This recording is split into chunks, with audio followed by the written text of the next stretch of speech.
UMKM bidang makanan yaitu Cahaya Roti.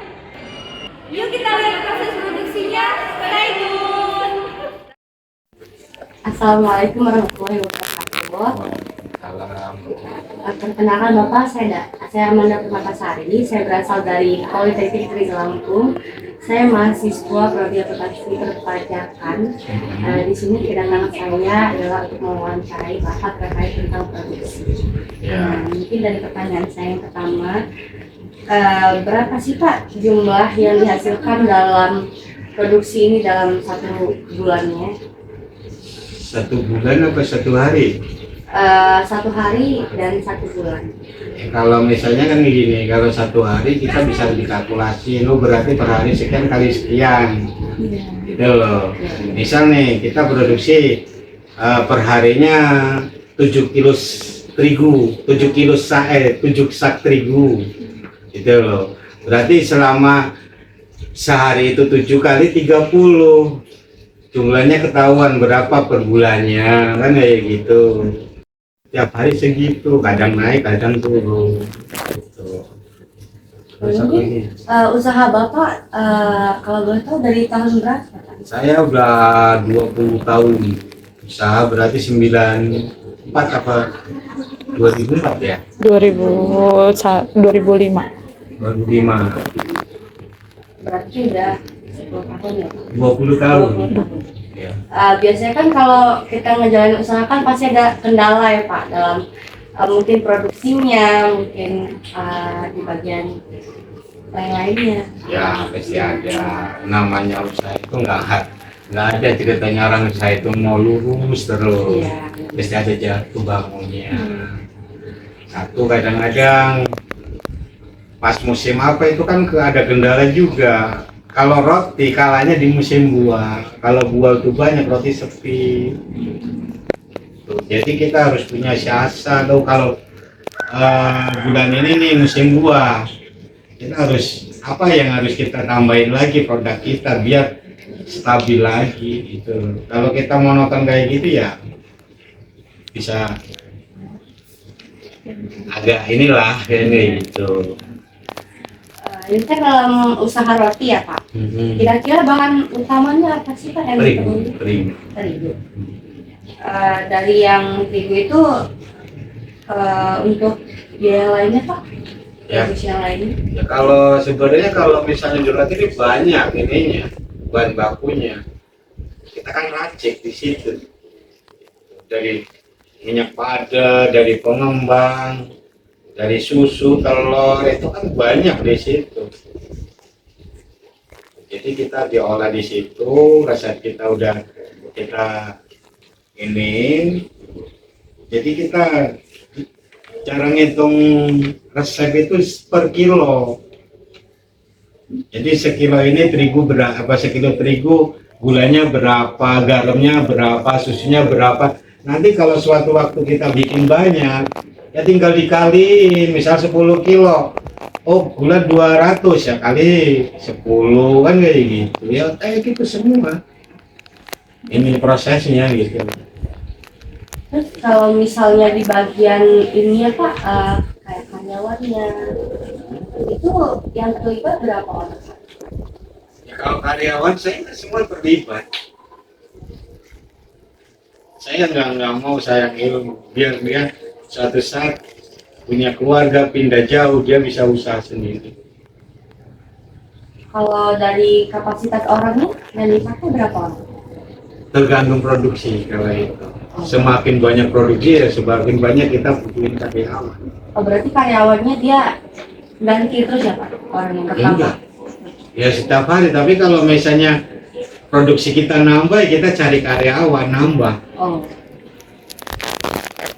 Mungkin dalam bentuk ini Pak, total upah yang dilakukan karyawannya. Kalau kita ngikutin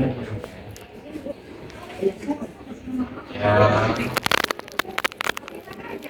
itu kita nggak bisa sama. Kalau misalnya upah itu ada yang junior, senior, ini ya berbeda gitu. Makanya kita bukan kayak pegawai negeri, begitu masuk SK sekian gaji, ini juga keahlian dia apa, ininya apa, nanti disesuaikan sama keahlian dia.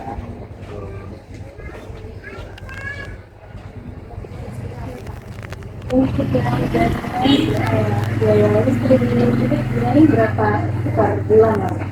Kalau listrik saya di 2 juta. Itu kan di sini pakai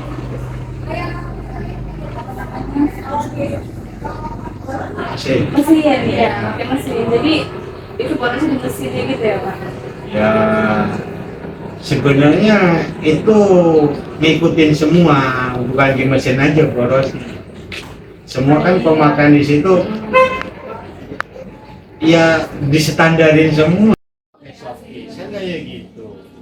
Kita nggak bisa ini, pokoknya kita jumlahin total 2 juta sekian lah kan kayak gitu. Terus kalau total biaya tambahan produksinya berapa Pak? Maksudnya Misalkan itu kayak biaya yang kadang apa ya? Kadang-kadang tiba-tiba timbul kalau kadang tambahan itu kadang-kadang ada kerusakan. ya, misalnya Ya, itu makanya kadang-kadang kalau orang usaha, kalau kita berpikirnya panjang, itu setiap hari kita sisihin untuk perawatan. Jadi kalau nggak rusak ya biarin, nanti kan suatu saat rusak. Jadi mesin yang digunakan banyak ini kita mesin potong tawar, mesin aduk roti, open, tuh. Jadi nggak ibaratnya usaha ini yang dibutuhin misal nih kayak bakso misal nih kan cuman kompor sama itu udah cukup, kalau saya enggak, banyak prosesnya. Jadi ya itu kadang-kadang kalau yang mudah ditiru itu cepet dikembangin, tapi ya itu tadi jalan apa enggak gitu. Tapi kalau di roti itu harus perlu pemikiran yang ini, kita buka minimal itu kalau misalnya 100 juta ya baru awal gitu loh. Iya, jadi ya sekarang gini, kita beli alat kalau taruhlah yang kecil-kecil. Kecil-kecilnya 15 juta itu alat kalau yang kecil gitu loh. Kalau kayak punya saya itu, saya yang mesin gede itu aja udah 40 juta. Yang untuk ngaduk rotinya itu. Satu mesin. Gitu, belum open paling enggak 25 juta yang kita pakai rotary, yang pakai menitan itu yang untuk deck kan ada lagi itu juga udah mahal, itu bisa kalau kita beli ke toko itu bisa 50 juta itu tiga. Apa tadi ini ada sistem untuk lembutnya itu hitungannya atau biaya sehari itu? Enggak, kalau saya gini, saya nggak mau perjaman. Kalau perjaman kita kadang-kadang namanya anak. Ada yang itu lah, biarnya sampai jam 11 kita dapat kita persentase. Jadi begitu, ini lembur, produksi kita sekian, ini ada pesanan sekian, persentasenya sekian, mau nggak mau kan dia harus cepat. Mau sampai pagi ya dapatnya segitu, mau cepat ya dapatnya segitu. Ya kalau lembur kan kita jarang, kalau ada pesan-pesanan aja. Ya, karena produksi tiap hari udah ketahuan. Bapak beli bahan baku itu ada biaya pengiriman bahan bakunya? Kalau pengiriman itu kan kita udah sampai sini kita pesan. Udah input sama harga. Iya, jadi pajak ini udah ngikutin semua. Jadi misalnya kayak saya, kalau dulu iya masih merintis, kita bawa sendiri kita ini. Kalau saya sekarang malah diutangin. Itulah menangnya kalau kita udah mapan. Jadi apa yang kita ini tinggal telepon aja. Kayak saya sekarang ini sama aja saya dimodalin orang gitu loh. Awalnya aja kita modal. Gitu. Sekarang saya bahan baku nih. Yang kiriman mau datang saya udah ada yang kiriman lama. Jadi yang lama saya bayar, yang datang besok. Tuh, jadi kita udah diuntungin. Biasanya Bapak dalam sehari usahanya membuat berapa banyak kopi? Tergantung, makanya itu tadi tergantung permintaan pasar. Biasanya kalau paling tinggi pas kapan atau lebaran gitu. Kalau di sini sama ya, kalau lebaran kita mau bertawar.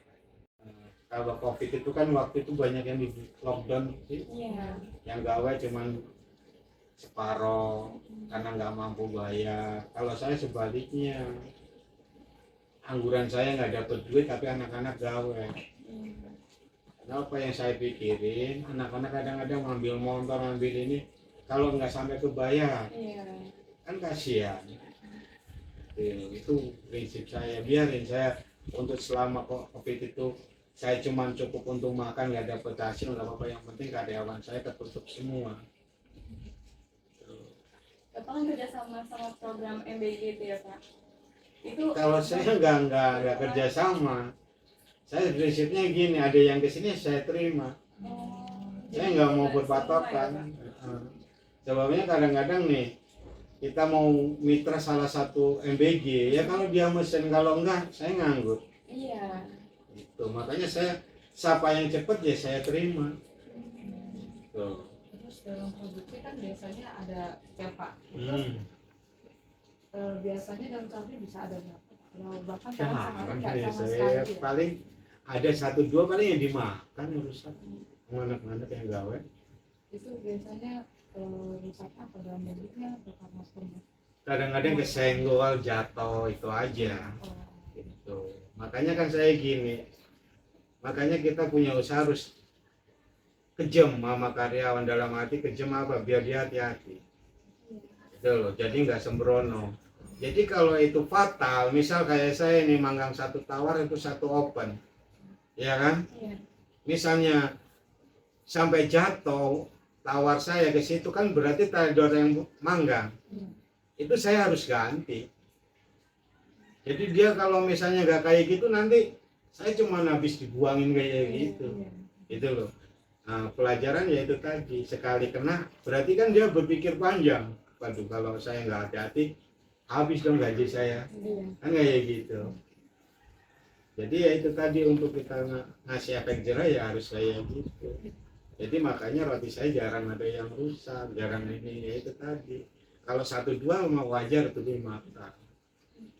Keduanya, kalau lupa dari resep, ya bakernya yang saya tuntut gitu loh. Dalam arti kamu harus tanggung jawab, yang kamu aduk ini harus jadi apa biar jadi duit.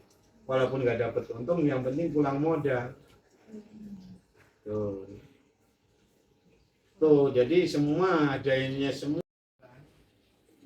Pakai tenda-tenda gitu. Di pinggir-pinggir Iya.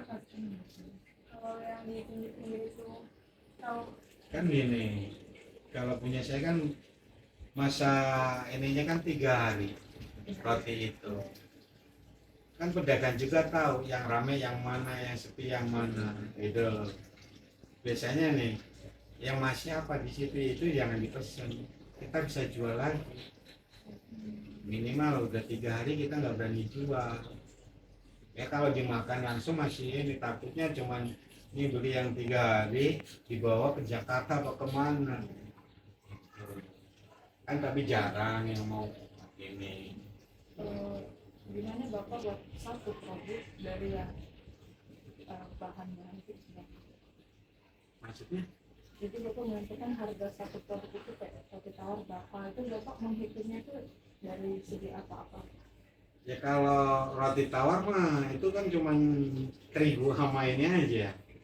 Yang kalau misalnya kalau roti manis itu kan lain-lain isiannya, harganya gitu loh. Makanya kalau roti manis kan punya saya yang beda itu abon sama keju. Kan harganya mahal. Itu yang membedakan harga berapa Bapak? Ya abonnya kan udah mahal. Kalau kulitnya sama, Iya. gitu loh. Abonnya itu toppingnya yang bikin mahal Itu gitu. Bapak jual dengan harga? Harga abon dengan Kalau yang abon saya ada yang sekitar 4.000 sama 4,5. yang biasa? apanya? yang coklat gitu. Yang coklat biasa kita ada, ya itu tadi kita kan harus semua ada. Itu loh, yang 3.000 ada, yang 4,5 ada, yang 4.000 ada. Jadi kesini tinggal milih mau beli roti yang mana. Mulai harga 3.000. Dan mulai dari harga 1.000. Oh, iya. Iya. Kalau produk paling mahal itu berapa? Saya kue tar yang paling mahal. Kalau daripada itu kalau selalu ada pesanan apa tiap hari? Setiap hari kita produksi? kan anak-anak kan setiap hari pasti ada yang beli. Gitu aja. Ada apa lagi? Dan sekitar aja Pak, terima kasih atas waktunya dan mohon maaf apabila kami ada kata-kata atau salah-salah kalimat. Semoga Bapak berkenan dan mau membantu kami lagi jika kami ada tugas lagi. Selebihnya kami tutup. Wassalamualaikum warahmatullahi wabarakatuh. Waalaikumsalam.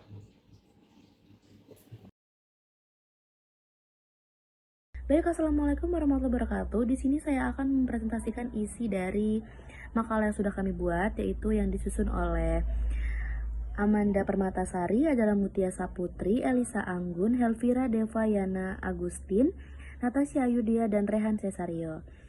Baik, selanjutnya, baik untuk di bab 1, yaitu di pendahuluan itu, latar belakangnya itu, usaha mikro, kecil, dan menengah UMKM itu merupakan salah satu sektor yang berperan penting dalam perekonomian nasional. Salah satunya itu bentuknya UMKM yang banyak berkembang di masyarakat adalah usaha manufaktur, makanan, termasuk usaha produksi roti.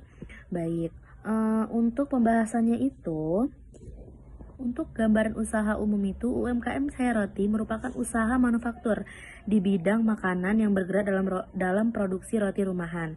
Usaha ini berlokasi di Jalan Ganjaran, Kelurahan Pinang Jaya, Kecamatan Kemiling, Kota Bandar Lampung, dan yang dimiliki oleh Bapak Edi Tri Wibowo.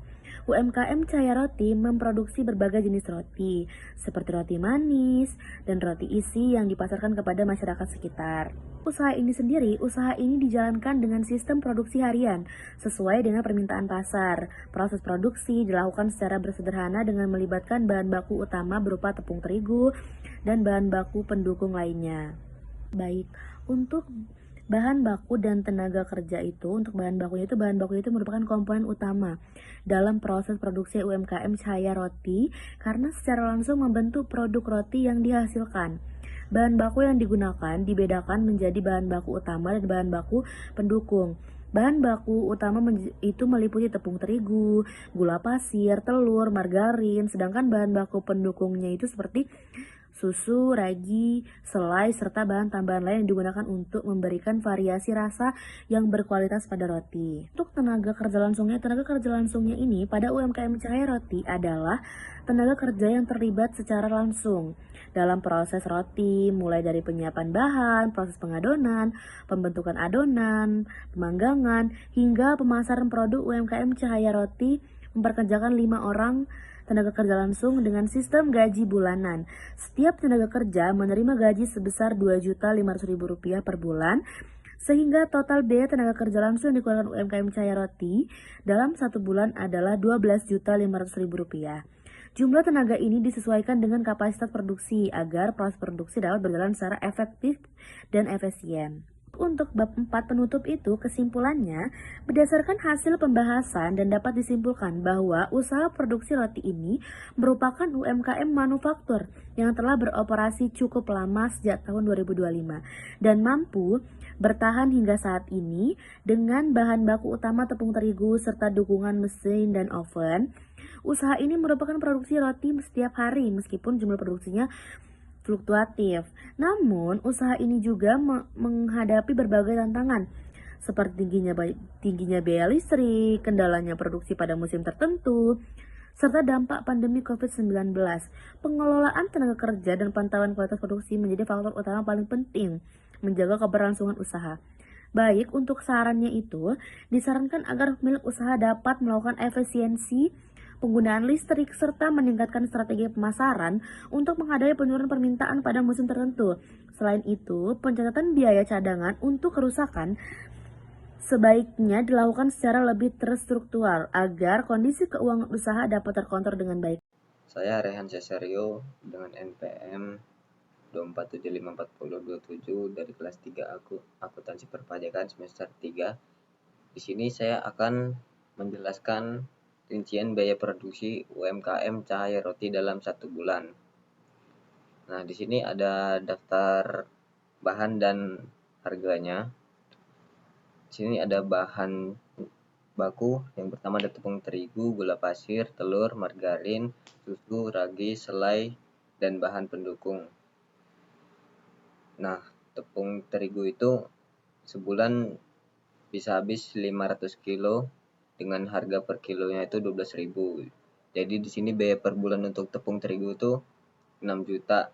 6 juta ini didapat dari 500 kilo dikali 12.000. Terus gula pasir di sini per bulan habis 250 kilo dengan harga per kilonya 16.000 dan biaya per bulan untuk gula pasir sebesar 4 juta. Telur itu sebulan habis 300 kilo dengan harga per kilonya 30.000 dan biaya per bulan untuk telur sebesar 9 juta. Terus ada margarin 200 kilo per bulan dengan harga 24.000 per kilo dan biayanya 4.800.000. Terus ada susu, ragi, selai, dan bahan pendukung. Estimasi per bulan itu harganya 4.200.000. Jadi total jumlah bahan baku biaya per bulannya 28 juta untuk bahan bakunya. Terus ada tenaga kerja langsung. Di situ karyawannya ada 5. Untuk satu karyawan itu gajinya sebesar 2.500.000, jadi dikali 5 hasilnya 12.500.000. Terus ada biaya overhead pabrik. Biaya overhead pabrik itu terdiri dari gas LPG, listrik, dan air, biaya penyusutan alat produksi. Gas LPG sendiri per bulan bisa habis 20 tabung, totalnya itu 440.000. Terus listrik dan air itu per bulan 560.000.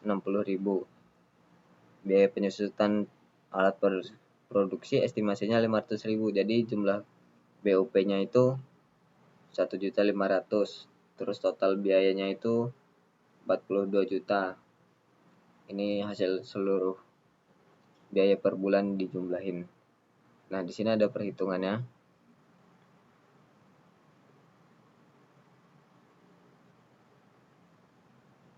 Ada data kuantitas. Tingkat penyelesaian bahan bakunya 100%, konversinya 100%. Unit masuk proses bulan ini unitnya 5.000. Terus itu unit yang dipertanggungjawabkan, unit ditransfer ke persediaan barang jadi sebesar 5.000. Unit dalam proses persediaan akhir dengan tingkat penyelesaian bahan dan konversi 100% sebesar 5.000. Ini biaya yang harus dipertanggungjawabkan. Ada elemen biaya bahan baku, tenaga kerja, BOP. Bahan baku ini dapat dari biaya periode berjalan ini, yang bahan baku dapat dari tabel di atas, dapat dari ini jumlah bahan baku sebesar 28 juta. Terus tenaga kerja dapat dari ini yang 2.500.000 dikali 5, jadi 12.500.000. Terus biaya overhead pabrik sebesar 1.500.000. Produk ekuivalen per unit ini dapat dari jumlah unit yang ditransfer dan yang dipertanggungjawabkan ini. Terus harga pokok unit yang bahan baku ini perhitungannya 28 juta dibagi 5.000. Itu hasilnya 5.600. Terus tenaga kerja 12.500.000 dibagi 5.000 hasilnya 2.500. Biaya overhead pabrik 1.500.000 dibagi 5.000 hasilnya 300. Jadi jumlahnya itu ada 8.400 harga pokoknya per unit.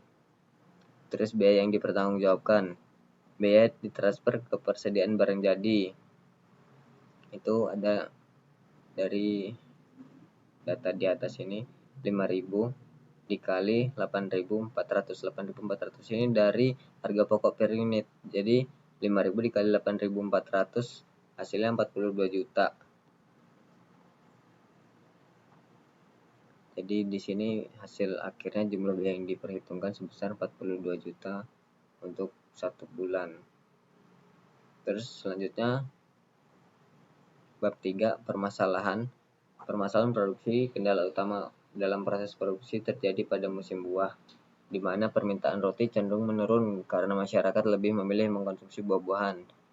Selain itu, tantangan terbesar yang pernah dialami usaha ini terjadi pada tahun 2019 saat pandemi COVID-19 melanda, yang menyebabkan penurunan permintaan dan terganggunya aktivitas produksi. Biaya listrik yang tinggi akibat penggunaan mesin juga menjadi permasalahan tersendiri, sehingga diperlukan pengelolaan energi yang efisien. Permasalahan tenaga kerja dan pengelolaan. Pengelolaan dan pemantauan karyawan dituntut harus dilakukan secara ketat. Karyawan harus mengikuti standar resep yang telah ditetapkan serta mampu mencapai target produksi harian. Hal ini menjadi tantangan bagi pemilik usaha dalam menjaga kualitas produk sekaligus efisiensi kerja. Sekian penjelasan dari kelompok kami. Kurang dan lebihnya kami mohon maaf. Wassalamualaikum warahmatullahi wabarakatuh.